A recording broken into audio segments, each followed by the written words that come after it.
안녕하십니까. 신지식인 정희태입니다. 저는 국립한국복지대학교 특임교수를 역임했습니다. 베트남에서 한국인들이 망하는 이유 5번째 시간입니다. 여러분들이 순서대로 1, 2, 3, 4, 5 이렇게 보시고요. 그리고 제가 베트남어와 베트남 사회라는 영상을 올리고 있는데 베트남어도 공부하면서 베트남 사회에 대해서 들려주는 그 영상을 보시면 도움이 되실 겁니다. 지금 이 영상을 올리는 이유는 제가 19년 동안 베트남을 경험했어요. 그리고 직접 베트남에서 법인을 만들어서 제 이름으로 경영을 하면서 느꼈던 것들, 또 겪었던 시련과 고통을 한국인들한테 알려드려서 여러분들이 이런 피해가 없길 바라는 마음에서 올려드리고 있고요. 지금 미국과 중국의 이 무역, 또 환율, 또 전쟁 갈등 속에서 많은 분들이 베트남으로 지금 들어가고 있습니다. 언론에서 너도 나도 베트남을 띄우고 있어요. 그런데 그걸 보면은 위험하다라는 생각이 들어요. 또 유튜브에서 보면은 베트남에 대해서 잘못된 정보를 막 제공하는 사람들이 있어요.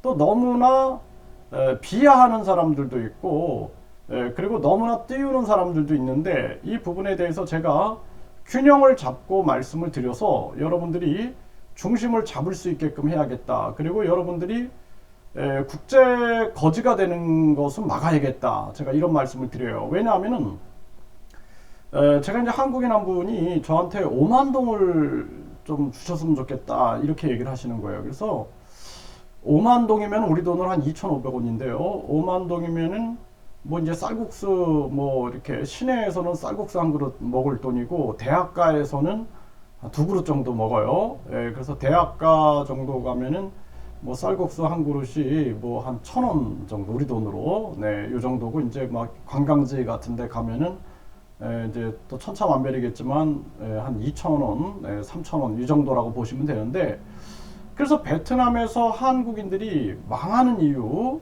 이렇게 보면은 이분이 이제 망한 거예요. 망했는데 5만 동을 가지고 밥을 먹으려고 구걸을 하시는 거예요. 그래서 제가 물어봤어요. 왜 망하셨습니까? 그랬더니 저는 제가 왜 망했는지 모르겠습니다. 그러는 거예요. 자기는 베트남 와서 공장도 세우고 여자에 빠지지도 않았고, 그리고 뿐만 아니라 나는 뭐 도박을 하지도 않았고 카지노에 가지도 않았고 술을 그렇게 마신 것도 아니고, 나는 그랬는데 내가 왜 망했는지 모르겠다라는 거예요. 자기의 전 재산을 털어가지고 베트남에다가 공장을 만들어갖고 운영을 했는데 막상 거지가 되니까 한국에 못 들어가는 거예요. 한국에 들어가도 할 것도 없고, 그리고 추운 한국으로 들어갈 생각을 엄두를 못 내고 있는 겁니다. 그래서 이 한국인들한테 이렇게 구걸을 하시는 거예요. 그래서 제가 이 돈을 약간 드리면서 참 마음이 아팠어요. 그런 분들이 있어요. 그래서 과거에는 이 호찌민 지역에는 한국인들 이 거지분들이 많았어요. 한국인 거지분들. 골치가 아픈 거예요. 골치가. 그래서 한국으로 들여보내기도 비행기 값을 누가 책임질 거냐 이런 얘기들. 그러니까 이거 아주 옛날 얘기죠. 그래서 제가 2005년도에 처음 베트남에 들어갔을 때 이런 얘기들을 참 많이 들었고, 그 이후로 이제 한국인들이 베트남에서 망하거나 또는 교민들 간의 다툼 속에서 살해당하거나 이런 사건들을 제가 이렇게 도움도 드리고 막 이러면서 이제 느꼈던 부분들, 또 제가 법인을 설립해 가지고 운영하면서 겪었던 얘기들, 이런 것들을 보면서 여러분들이 지금 한국이 희망이 없으니까 이 베트남으로 자꾸 들어가는 거예요. 한국의 저출산, 고령화, 자살률, 서민경제 붕괴 때문에 베트남으로 들어가는데 정작 베트남에서 망하는 경우가 되게 많다라는 거예요. 최근에도 한 부부가 찾아와가지고 베트남에서 그 양탄자 사업을 하고 싶다. 양탄자. 베트남 사람들이 양탄자를 이렇게 많이 깔잖아요.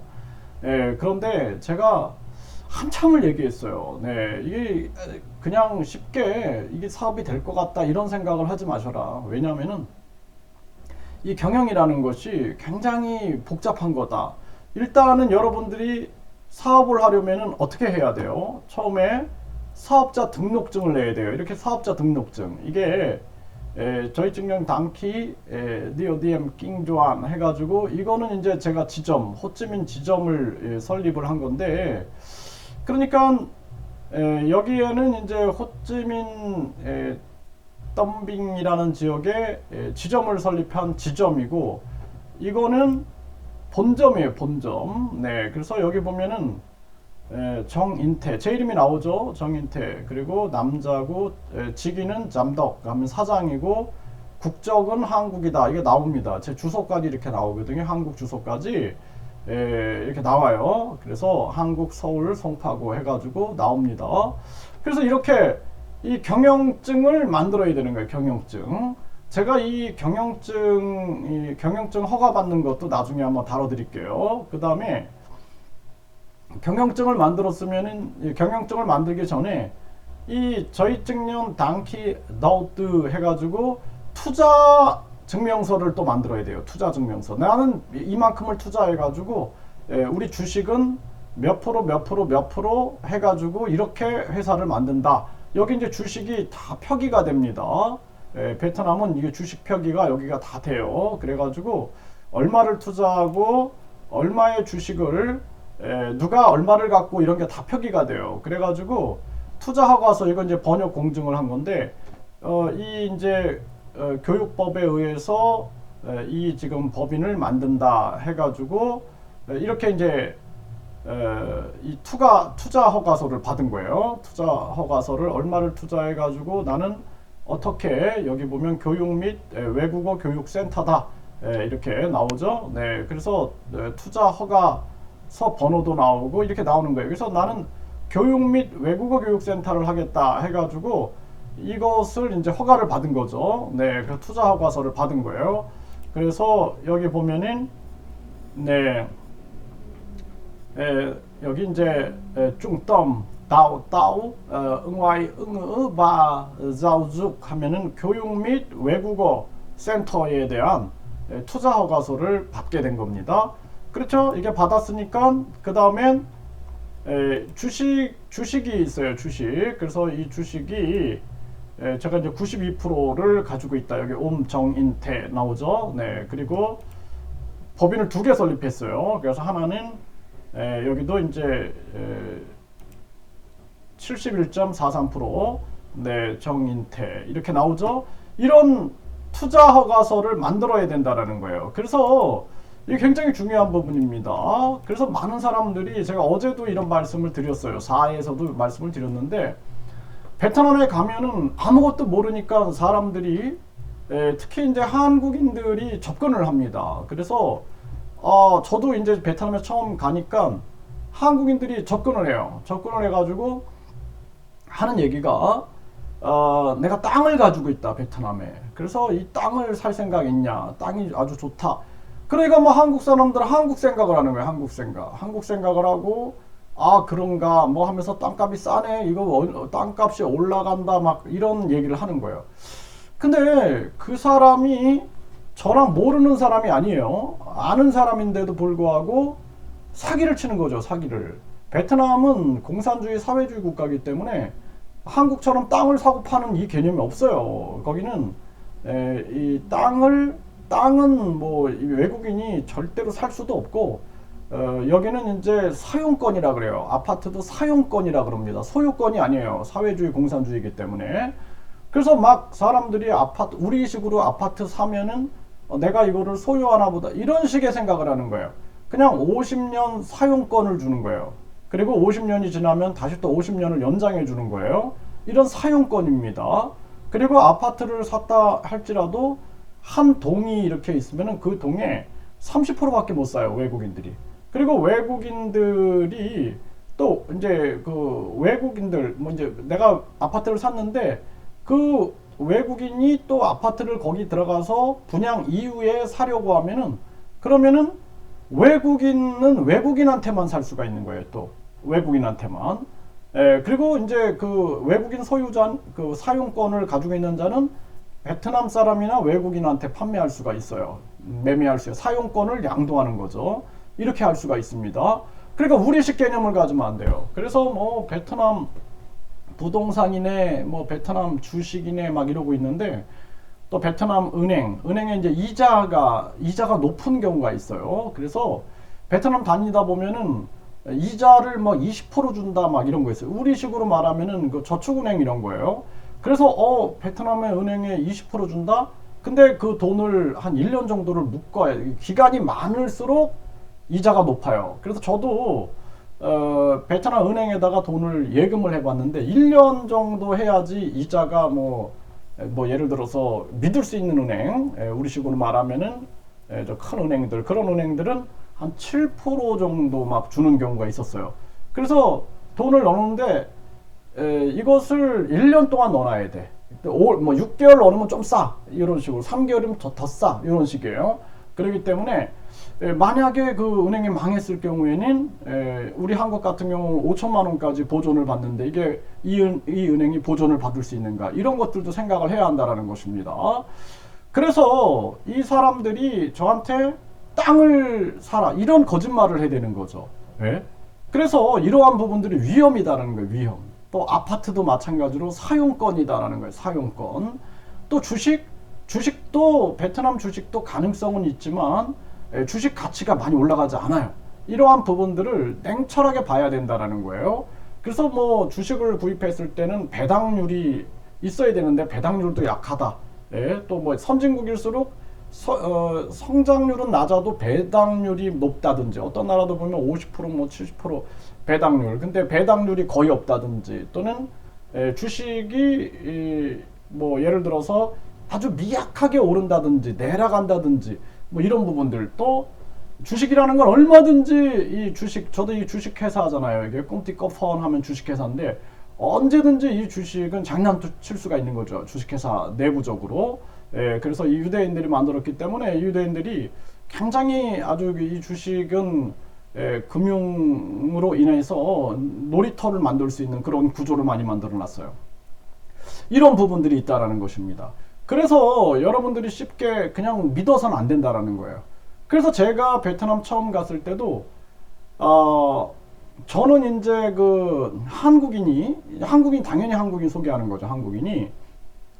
한국인이 일단은 뭐 국가, 이제 이 저 브로커 분들 보면 아주 기가 막힙니다. 말하는 것들이 뭐 국가에서 뭐 전자정부를 한다, 뭐 이런 식으로 해가지고 처음에 발을 담게 만드는 거죠. 그래서 막 베트남 국회의원들도 만나고 뭐 이러면서 그냥 이렇게 과시를 하는 거예요. 과시를 하다가 나중에 보면 되는 건 아무것도 없어요. 그런 부분들. 그리고 이 언어가 되지 않으면 아무것도 또 안 되잖아요. 그리고 이제 그렇게 해가지고 이 한국인들이 이 사업자 등록증을 안 하고 그냥 베트남 사람 이름을 빌려가지고 하는 경우가 되게 많아요. 유튜브에서도 뭐 어떤 분들이 나는 마사지 샵을 한다, 나는 뭐 화장품 가게를 한다, 나는 식당을 한다, 나는 뭐 무슨 여행사를 한다, 이런 경우가 있는데, 과연 이분이 이 사업자 등록을 자기 이름으로 내서 하고 있는가, 아니면 베트남 사람 명의로 하고 있는가. 그 베트남 사람 명의로 하고 있다라면은 사실 당사자는 베트남 사람이 되는 거예요. 그쵸? 이런 부분들. 그래서 제가 이 법인을 설립하기 위해서 엄청난 고생을 했어요. 엄청난 고생. 그래서 수많은 변호사들한테 뒤통수를 맞고, 또 수많은 지인들한테 뒤통수를 맞고 하면서 엄청난 시련과 고통 속에서 결국에는 이렇게 이제 제 이름으로, 여기 이제 제가 정인태인데, 정인태로 이렇게 허가증을 받은 거예요. 그 사람들은 이걸 잘 안 믿는 거예요. 안 믿어. 이게 사실 어떻게 받았습니까? 이런 얘기를 하는 거예요. 투자 허가서, 뭐 여기 보면은 교육 및 외국어 교육센터 이런 투자 허가서를 어떻게 받으셨습니까? 예? 그래서 이제 어떤 변호사들 같은 경우에는 또 막 거짓말을 하는 거죠. 뭐 어떤 뭐 백을 써서 받은 게 아니냐 뭐 등등 얘기를 하는데, 그게 아니에요. 그냥 정식 과정을 밟은 겁니다. 그래서 저희 증년, 단기도우트 이런 걸 받는 거죠. 그래서 이렇게 받아가지고 순서대로 사업을 전개를 하지 않으면 안 된다는 거예요. 근데 이런 과정들이 쉽지 않다. 쉽지 않다. 이것이 굉장히 큰 문제고, 그리고 이제 제가 좀 하고 싶은 얘기는 뭐냐면은 이런 횡령이에요, 횡령. 자, 여기 보면은 이걸 이제 아세베라고 베트남 사람들이 읽는데, ACB 은행에서 이 돈을 보면은 굉장히 큰 돈이에요. 1억 5천, 4만 5천 동. 1억 5천만 동이면은 1억 5천만 동이면 약 우리 돈으로 한 7천만 원이죠. 7천만 원. 그렇죠? 7천만 원. 700만 원, 700만 원. 네, 700만 원이죠. 그러니까 500만 원이면은, 네, 500만 원이면은 1억 동이니까 1억 5천. 그러니까 약 700만 원이라는 돈을 받은 거야. 그쵸? 받았죠? 그랬는데 이걸 누가 받았냐? 직원이 받은 거예요. 직원이 받아버린 거예요. 그래서 베트남 언어를 못하는데, 베트남 언어를 못해. 그러니까 많은 사람들이, 한국 사람들이 가서 이제 베트남 사람 이름으로 그냥 사업자 등록증 내고 쉽게 생각하는 거예요. 베트남 그 사람한테 한 달에 뭐 그냥 그 명의 비용으로 해가지고 한 달에 뭐 한 20만 원, 30만 원 주고 그렇게 운영을 하자. 이렇게 그냥 간단하게 생각하는 경우가 되게 많아요. 그래서 이 사업자 등록증을 내 가지고 이렇게 정식적으로 하는 경우가 극히 드물다. 저는 그렇게 보고 있어요. 나중에 여러분들이 검증을 해보십시오. 그래서 이 직원이 이제 베트남어를 잘 못하니까, 저도 이제 처음에 베트남어를 잘 못했으니까 아무것도 모르는 거죠. 이거 안 보여. 이게 안 보이는 거죠. 그러니까 이 사람들이 이 이제 돈을 내 통장으로 내면 된다. 이런 식으로 안내를 한 거예요. 그래가지고 이 1억 5천만 동, 그러니까 약 700만 원을 자기 통장으로 받아버린 거예요. 자기 통장으로 받아버린 거예요. 자, 여러분들 이거 얼마나 충격을 받겠습니까? 그리고 도망가 버려. 어떻게 될까요? 지금 여기도 보면은 이 고객이 이 사람한테 여기도 한 1억 동, 1억 동을, 여기 1억 동이 아니고 여기 1000만 동이군요. 약 1000만 동이면 한 50만 원인데 굉장히 큰 돈입니다. 베트남에서는 베트남 사람들의 월급의 한 2달치 월급인데 이 돈을 이 통장으로 받았어.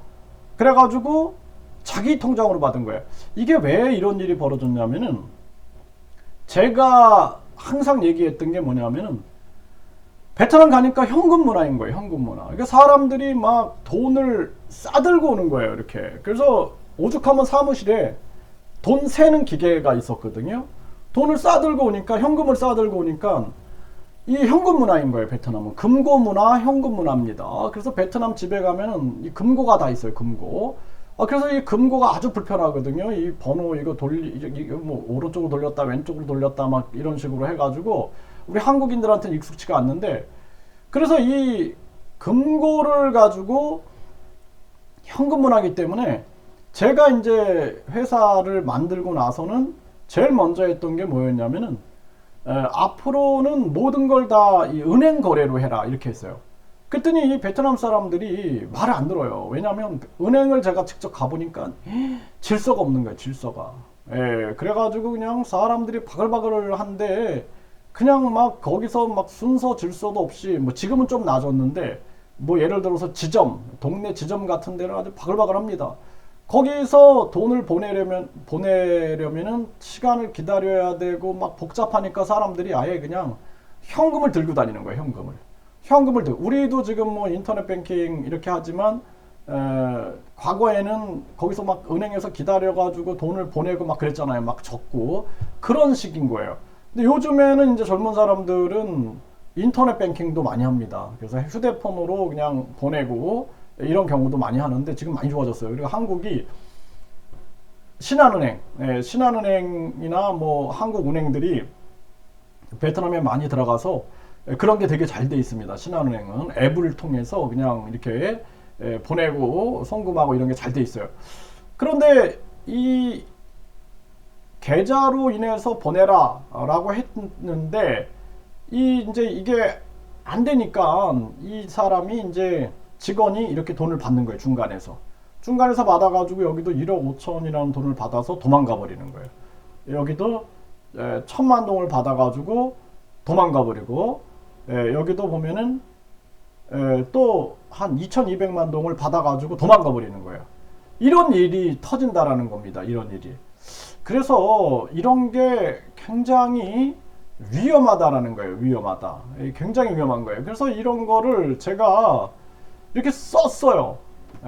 이게 제가 하도 여기 보면은 횡령이 하도 많이 일어나니까 얘가 이제 제 사인하고 제 이름 이렇게 베트남은 사인하고 밑에 이름을 쓰거든요. 이렇게 필체로 이걸 또 연습을 합니다. 베트남 사람들이 제 사인을 연습을 해가지고 그대로 또 써. 이렇게 해가지고 막 가짜 사인을 하는 경우 이것 때문에도 좀 제가 많이 당했고 그래서 이런 게 제가 무슨 베트남을 욕하려고 찍는 게 아닙니다. 제가 베트남을 아주 좋아하는 사람 중에 한 사람이에요. 그래서 욕하려고 하는 게 아니라 이런 걸 당하지 않기 위해서 말씀을 드리는 거고 또 제가 베트남 제자들이 많습니다. 그래서 베트남 제자들이 이제 통역사도 제가 많이 양성했기 때문에 베트남 제자들이 이걸 봐도 이게 우리가 이제 한국과 베트남이 제대로 교류를 하기 위해서는 신뢰가 구축돼야 된다는 얘기를 제가 항상 해요. 신뢰. 그런 차원에서 말씀을 드리는 거니까 오해는 없으시길 바라겠습니다.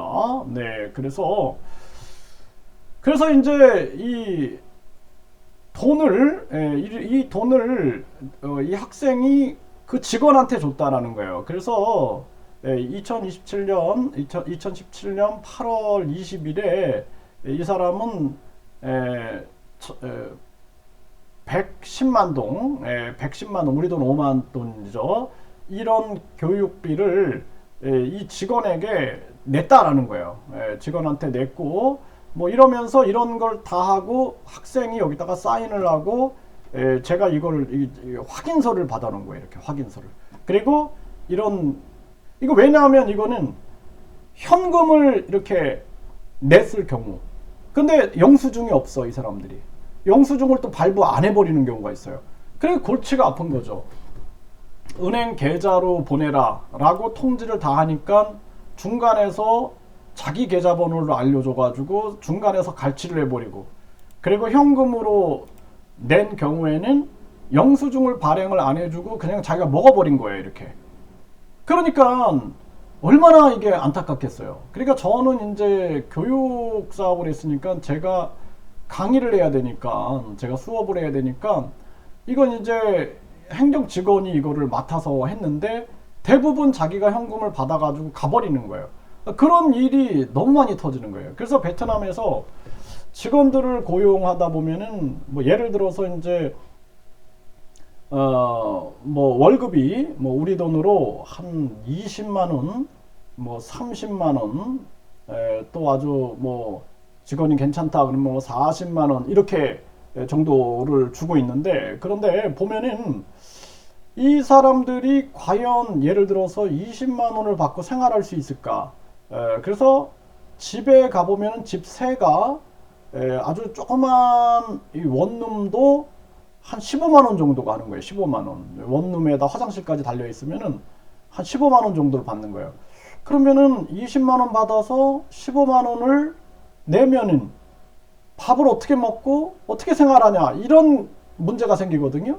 근데 보면은 베트남 사람들이 뭐 고급 휴대폰을 들고 다닌다든지 또 굉장히 그 휴대폰을 통해서 자기를 이렇게 과시하는 걸 굉장히 좋아해요. 그러다 보니까 SNS가 굉장히 발전돼 있어요. 내가 뭐 오늘 뭘 먹었다, 뭐 누구랑 뭐 놀았다.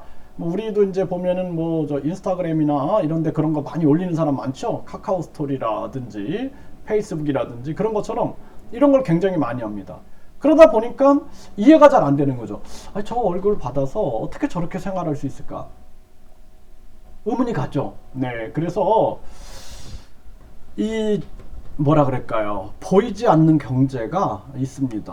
이 보이지 않는 경제 속에는 이러한 뭐 제가 이걸 어떻게 말씀을 드려야 될지 모르겠지만 뭐 예를 들어서 뭐 건전하게 투잡을 하시는 분들이 있을 수도 있어요. 뭐 쇼핑몰을 운영한다든지 그래서 뭐 페이스북이나 이런 걸 통해서 물건을 판다든지 그래서 우리 직원들도 보면은 뭐 근무 시간에 계속 자기 물건을 팔고 있어요. 네, 그런 모습들. 그리고 또 어떤 경우 이렇게 횡령들이 이루어지는 거예요. 횡령. 그래서 회사에서 받는 월급 뭐 20만 원은 그거는 교통비고 그리고 보이지 않게 횡령을 하는 경우가 있다. 이거는 여러분들이 아마 베트남에서 사업을 하시는 분들은 제 말에 공감을 하지 않을까라는 생각을 합니다. 왜냐하면은 이게 제가 증거를 보여줘요. 증거를. 저도 처음엔 몰랐어요. 처음에 몰랐는데 나중에 이걸 겪은 겁니다. 여기도 보면은 이 학생 이름 해서 나는 이 지금 1000만 동을 어떤 직원한테 냈다. 근데 영수증이 없어. 영수증 어딨어? 그러면은 영수증 안 줬다라는 거예요. 그러니까 그냥 믿고 냈는데 영수증을 안 받았다. 그래서 제가 벽에다가 모든 이 학비라든지 모든 비용은 다 계좌로 보내시고 나중에 만약에 횡령 사건이 터지면 책임 안 집니다. 이렇게 붙여놓기도 했어요. 그런데 나중에 이 학생들 입장에서는 어떻게 했어요? 다 책임져라 이거죠. 책임져라. 책임져라. 난 냈다. 이렇게 내버리는 거예요. 그러면은 아주 곤란한 거죠. 곤란한 거죠. 이런 부분들. 그래서 제가 아는 분은 화장품을 판매하는데 이분은 당연히 제가 물어봤어요. 그러면 법인을 냈습니까? 그 복잡하게 왜 내요? 그러면요 어떻게 하셨어요? 그랬더니 여자 직원 이름으로 했습니다. 이렇게 얘기를 하는 거예요. 그래가지고 아니 그 여자 직원이 신뢰가 갑니까? 뭐 방법이 있습니다. 이런 얘기를 해요. 그래서 그 어떤 방법이 있어요? 그랬더니 애인이라는 거예요. 애인. 애인이라는 거예요.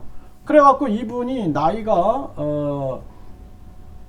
50대 후반인데 20대 그 직원 명의로 이 화장품 판매하는 걸 만들어 놓고 자기는 이제 그걸 관리한답시고 관리를 하고 그 여자를 애인으로 해가지고 자기가 이제 뭐 그분 얘기입니다. 이불을 뭐 같이 뒤집어 쓰고 살면은 이거 안전하다 이런 얘기를 하는 거예요.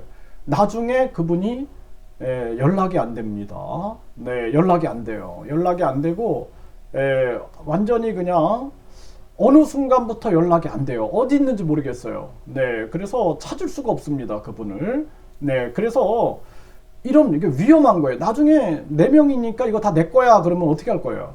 어떻게 뭐 소송합니까? 제가 소송했던 얘기 말씀드렸죠. 이거 법정에 섰다 그랬죠. 제가 법정에 서가지고 저는 이게 다 해봤어요. 네, 그래서 저는 이 판사, 검사, 변호사 다 겪고 저를 이렇게 살해하려고 이 CCTV를 끊고 들어와서 저를 살해하는 이러한 사건까지 저는 다 겪었습니다. 그러니까 한국 대사관에서 저한테 무슨 얘기를 했냐면은 내가 이 지금 살해 위협을 당하고 있다. 그러니까 한국 대사관에서 이 경찰 영사가 한국으로 들어가라 그랬어요. 그래서 내가 이 한국에서 이 베트남에서 내가 이 비자도 3년 지금 3년 거주 비자. 그러니까 우리식으로 말하면은 이게 최고 높은 수준의 비자예요. 비자도 가지고 있고 내 이름으로 이렇게 법인도 내가 설립을 했다. 그런 사람한테 내 법인이 2개가 있는데 나한테 한국으로 들어가라 그러면은 뭐 어쩌라는 소리냐. 그랬더니 그러면은 저한테 살해 위협을 받는다는 얘기를 하지 말아라 이렇게 얘기를 하는 거예요. 그러니까 한마디로 말해서 아주 그냥 입을 틀어 막아버리는 겁니다. 그래가지고 결국에는 재판까지 갔는데 영사관에서 도와주는 게 아무것도 없어요. 아무것도 없고 그냥 뭐 공정한 재판이 될 수 있게끔 저희들이 뭐 이렇게 공문을 보내드리겠습니다. 요게 끝이에요. 그래서 우리 한국인 누가 이제 이번에 이 사건에 재판을 받게 되는데 공정하게 그렇게 하시길 바라겠습니다. 요 정도 수준이고 끝입니다. 그러니까 나중에 이제 이 재판이 끝나고 나서 제가 승소했습니다. 그래서 제가 승소했고 상대방이 2년 징역을 받았습니다. 이 영사한테 제가 알려줬어요.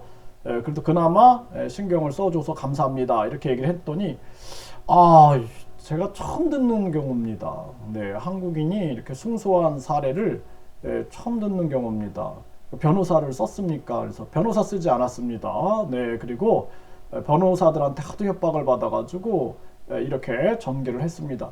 그랬던 적이 있어요. 그래서 제가 이제 이런 말씀을 드리는 거예요. 지금 여러분들한테.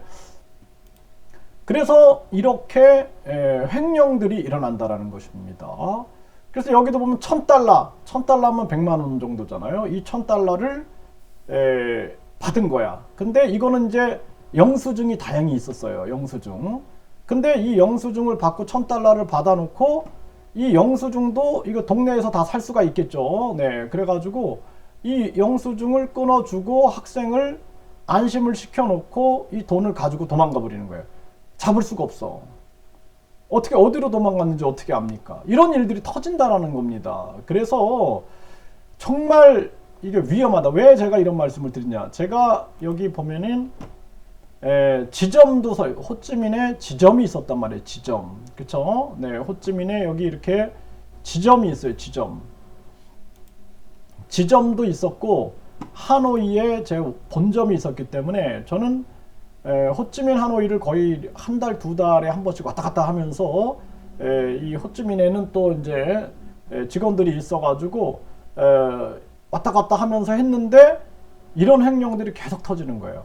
그래 나중에는 이런 횡령 때문에 물어준 돈만 엄청납니다. 물어준 돈만. 네, 그래서 한 번은 호찌민에서 제가 물어준 돈만 한 50명이면은 여러분들 100만원씩 50명이면은요, 네, 5천만원입니다. 5천만원. 네, 5천만원 정도를 물어줬다라는 거예요. 근데 저는 그게 베트남 사람들이 짜고 치는 고스톱일 수도 있다는 거예요. 나는 그 사람한테 돈을 냈다. 그리고 나는 이 영수증을 분명히 이 영수증을 나는 받았다. 나는 받았다. 이 영수증을 받았다. 그리고 당신 직원이니까 당신 책임져라. 이렇게 나와버리는 거예요. 자, 여러분들 이런 상황 당하면 어떻게 되겠어요? 난리가 나는 겁니다. 그리고 그냥 막 SNS에다가 제 사진을 올려놓고 막 사기꾼이다 막 올려놓아버리는 거예요. 다. 그러니까 대책이 안 서는 겁니다.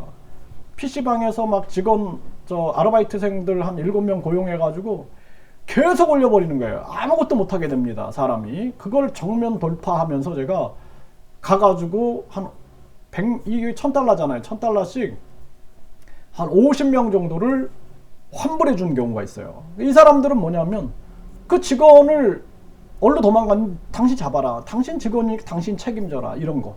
이런 사건들. 그리고 한 번은 제가 하노이에서는요. 이 사건 있을 때는 하노이에서 진짜 생방송을 해버렸어요. 생방송을 했습니다. 그래서 이때는 거의 한 한국 돈으로 1억 원 정도, 한국 돈으로 1억 원 정도를 제가 다 책임졌습니다. 그래서 내가 공표를 했어요. 이 책임은 다 내가 지겠다. 내가 지겠다. 내가 이 베트남 직원들을 관리 못했기 때문에 책임은 내가 지겠다. 해가지고 1억 원 정도를 제가 다 이 책임을 졌던 적이 있어요.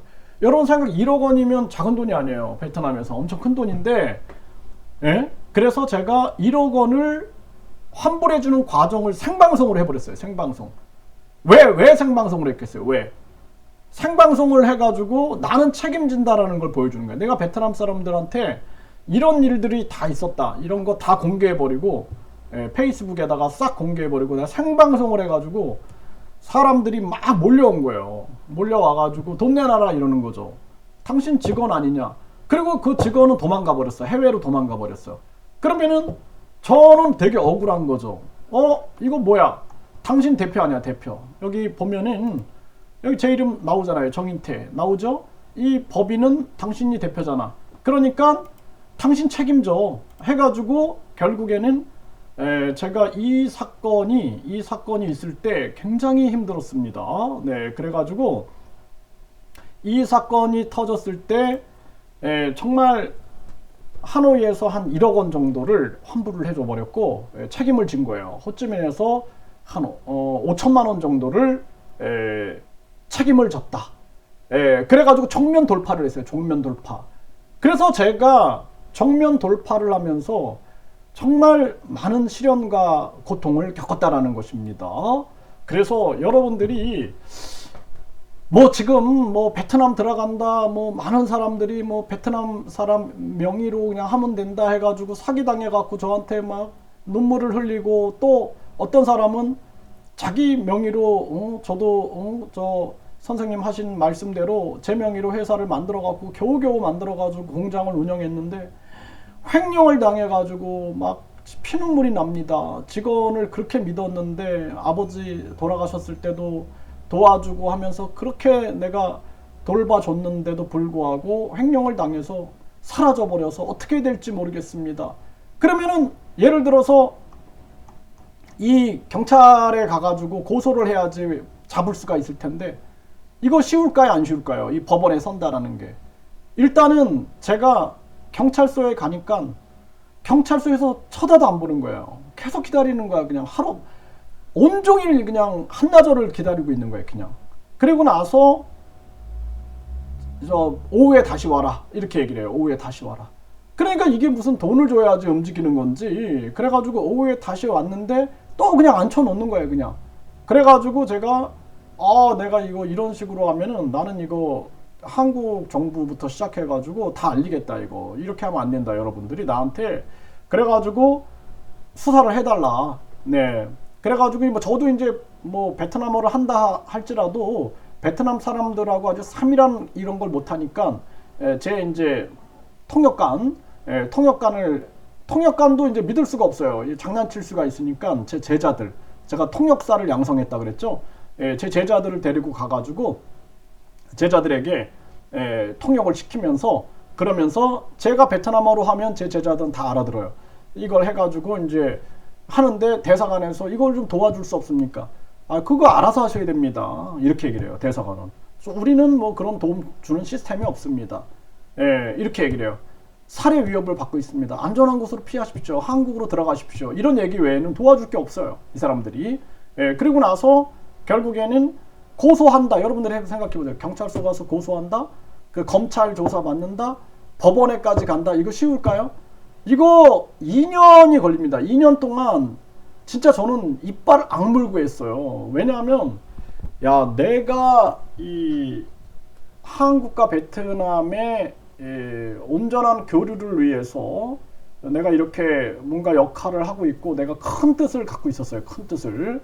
그래서 한국이 저출산 고령화로 인해서 굉장히 어려움을 겪을 때 내가 이 베트남에다가 뭔가 훌륭한 교육기관을 만들어 가지고 내가 뭔가 역할을 해야겠다라는 큰 뜻이 있었기 때문에 이런 걸 다 내가 참고 견뎠던 거예요. 이것이 하나의 내가 겪어야 할 과정이라고 생각하고 내가 이 법원까지 갔고 쉬운 길을 택하지 않았던 거예요. 내가 모든 거를 다 했고 책임도 졌다 그랬죠. 이렇게 이 횡령에 대해서 책임을 졌는데 여러분들이 엄청난 고통이 따르고 있다. 네, 이런 부분들을 명확하게 아셔야 됩니다. 뭐 얘기하자 보면은 끝이 없을 거예요. 끝이. 근데 제가 왜 이런 얘기를 하냐면은 여러분들이 똑같이 이런 일을 겪을 수 있다라는 거예요. 똑같이. 네, 그래서 제가 말씀을 드리는 겁니다. 그래서 뭐 땅 사라, 뭐 베트남 사람 명의로 빌려가지고 사업해라.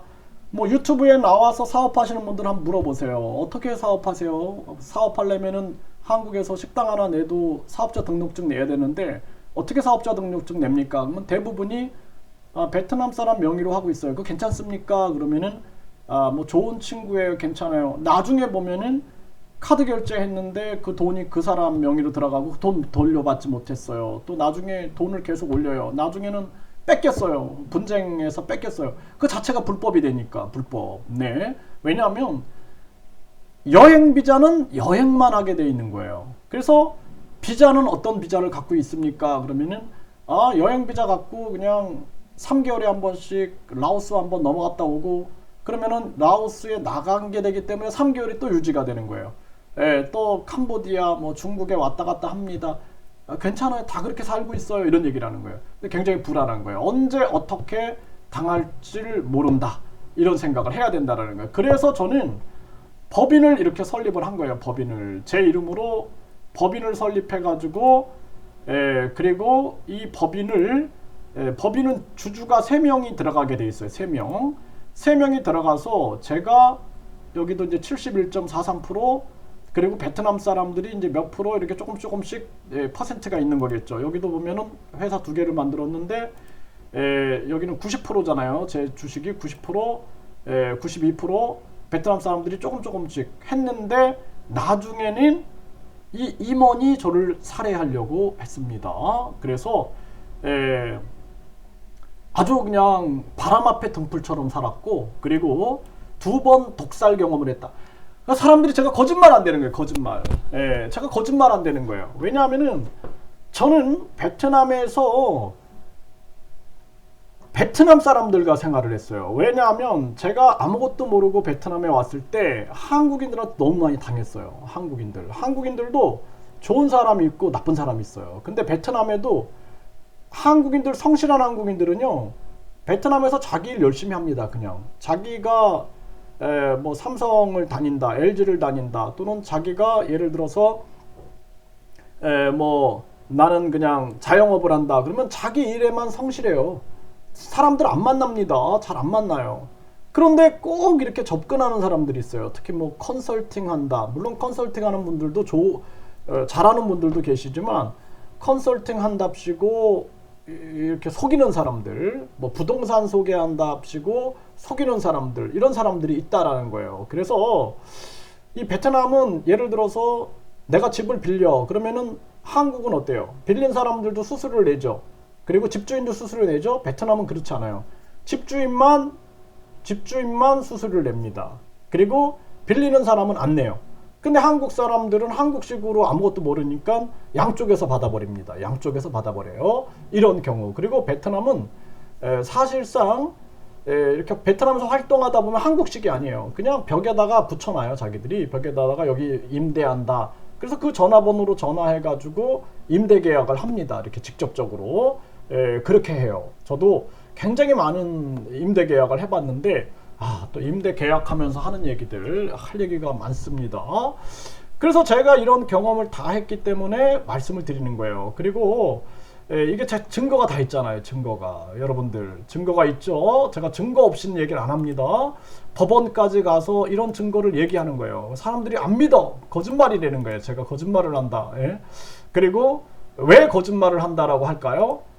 이 사람들은 이렇게 안 했기 때문에 저한테 거짓말을 한다라고 프레임을 씌우는 거예요. 그리고 이렇게 정식으로 투자 비자를 받아가지고 운영을 했는데, 제가 결국에는 많은 시련과 고통을 겪었고, 한국인들이 이런 고통을 겪지 않기를 바란다 라는 그러한 마음으로 이 영상을 제가 지금 찍고 있는 거고, 독살을 당했다. 여러분들 독살 당해보셨습니까? 제가 누워있는데 진짜 영혼이 빠져나가가지고 저를 이렇게 보는 거예요. 그래서 내가 이대로 죽어서는 안 된다 해가지고 막 내 의지로 영혼을 잡아당겨야 된다라는 생각을 막 하면서 겨우겨우 그 속에서 깨어나고 막 그랬거든요.